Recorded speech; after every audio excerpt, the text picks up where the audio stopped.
Hi everyone, Tony from Echo.Guru.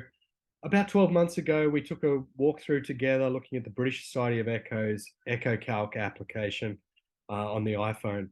It's a great app, it still is, and I still use it often. Recently, the American Society of Echo have released an application for Echo called EchoGuide, and I absolutely love it. Right off the top of the bat, I think it's fantastic. Today, I want to take a bit of a walkthrough. I want to show you some of the features about how to make it work well for you in your practice, what features I really liked about it, and some of the areas that I'd love to see improved in future versions. So let's take a look together.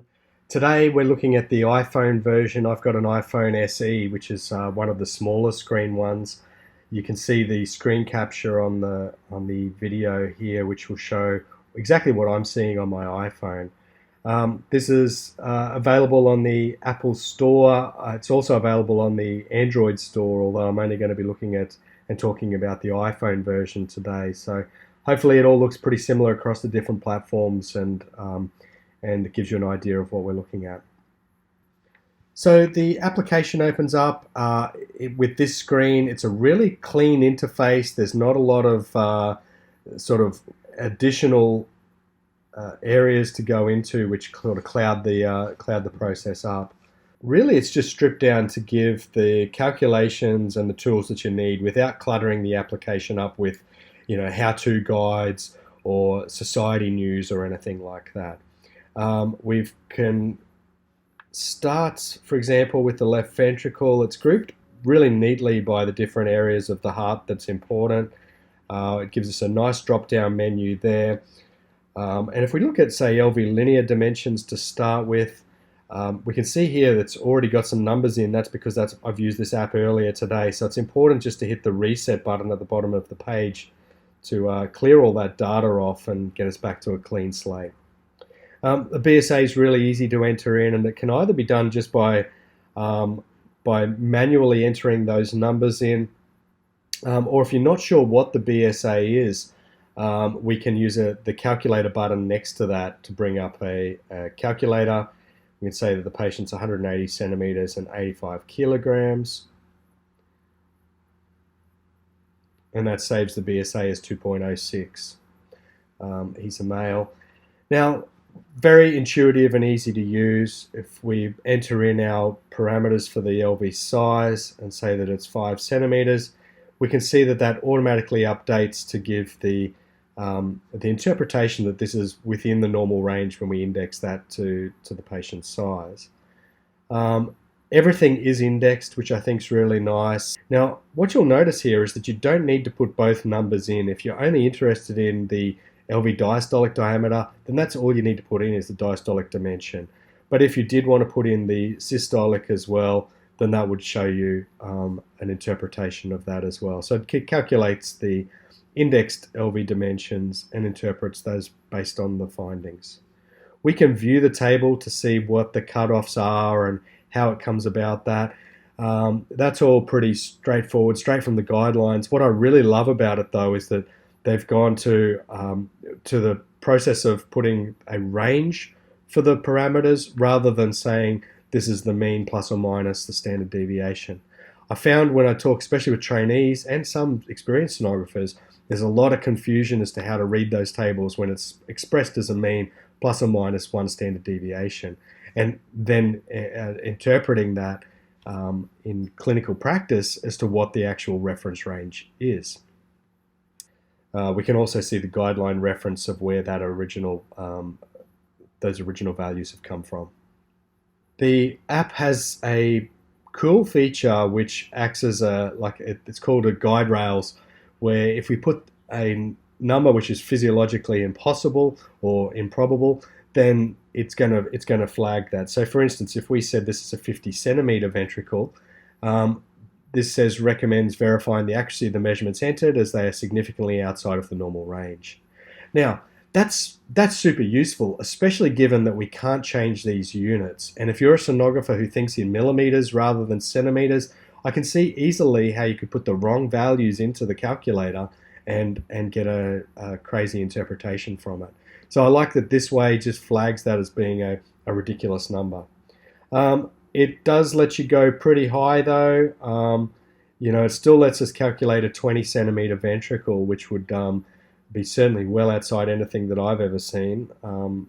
But 21 centimeters, it flags that as being wrong.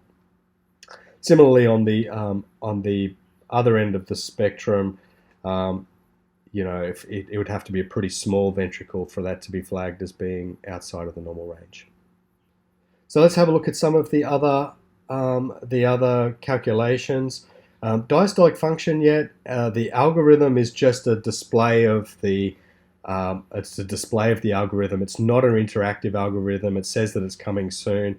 This I find, especially on my phone, is really difficult to read, and you can see how difficult it is to see some of these parameters, and you really need to zoom in to be able to follow it. And I find personally when I zoom in like this, it's really tricky to follow on a phone. So I'm looking forward to that algorithm being updated in the future.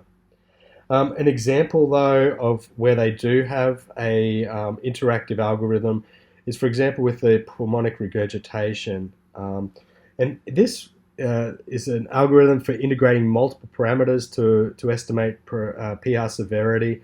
If we look at jet size, it breaks it down into being something either thin with a narrow origin, less than 10 millimeters in length, or broad.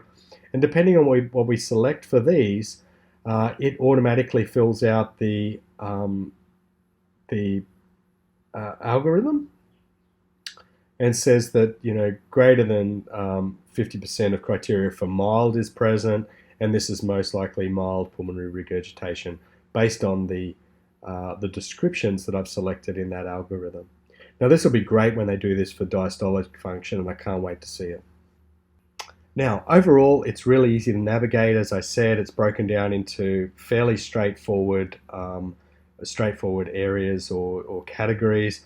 Probably the notable exception for me, and bearing in mind I'm very stroke volume centric, is the aortic valve. When we look at aortic stenosis, we can find the stroke volume eventually by getting all the way through there. And so having a calculator to just look at the LV stroke volume index, and the cardiac output is a bit of a tricky way to get to. Now, that's not a big deal, though, because what the feature that is here is that we're able to save these as being favorites. And for instance, that's a calculator that I use a lot. And so I've stored that as my favorites. And so the 3 or 4 measurements that you're going to want to use a calculator for repeatedly, we can simply save as a favorite, and it appears at the top of this list, and it's very easy to get to. So I really love that feature and find it really handy. Now, there's not a lot I don't like about the app. It does not go into any how-to guides. While that would be useful for some people, it does clutter the application a lot, and by not having that data here, I think is actually a win for the app, and something that I appreciate a lot. There's certainly enough links and links to the original papers that these guidelines are from, and the how-to is involved in those guidelines. And so if you're not sure how to do these measurements and you want to learn, you're probably better off going back to the guidelines anyway, rather than trying to learn that from the app. Overall, I love this app. I think it's going to be a useful permanent tool on my phone, and I can't wait to see the newer versions, especially when they update the diastolic function. Hopefully that was helpful for everybody. I look forward to hearing your comments about what you like and what you don't like about the app as well. I look forward to seeing you all in the Echo Guru community soon. Bye.